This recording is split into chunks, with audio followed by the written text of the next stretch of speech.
જેમ જ આકાશ તરફ જોઈએ એમ લાગતું હોય કે કોઈ આપણું સૌથી વહાલું વ્યક્તિ ત્યાંથી આપણું ધ્યાન રાખી રહી છે।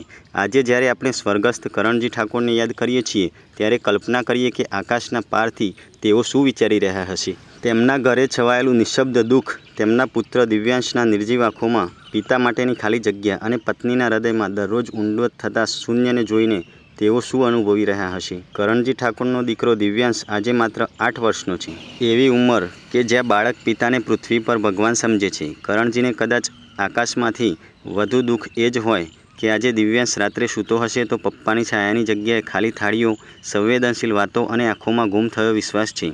કરણજી કદાચ એમ વિચારતા હશે કે હું હોત તો દીકરાને ભણાવત, રમાવત, દુનિયાના દરેક દુઃખથી બચાવવા તત્પર રહેત। કરણજીની પત્ની આજે રોજ જે દુઃખમાંથી પસાર થાય છે એ શબ્દોમાં વર્ણવી શકાય તેટલું સરળ નથી। કરણજી હવે આકાશમાંથી જોઈ રહ્યા હશે કે કેવી રીતે તેમની જીવનસાથી ઘરમાં દરેક ખૂણાને જોઈને તેમના સંસ્મરણોથી તૂટી પડે છે। પગલાંનો અવાજ જે પહેલાં આશાનો સંકેત હતો, આજે ખામોશીનો ટહુકો છે। કરણજી કદાચ કહેતા હશે, મારા વિના તું તૂટે નહીં, હું આજે તારા નજીક છું, દર અંધારામાં તારા માટે પ્રકાશ બનીને ઊભો છું। કરણજીના માતા પિતા, ભાઈ બહેન, સંબંધીઓ દરેકનું મન આજે ભીંજાયેલું છે, પણ એક વાત નક્કી છે, જે કરણજી એમના જીવનમાં હતા એ પ્રેમ, મમતા અને જીવનશૈલી આજે પણ તેમના દરિયાદિલ વ્યક્તિત્વને યાદ કરે છે।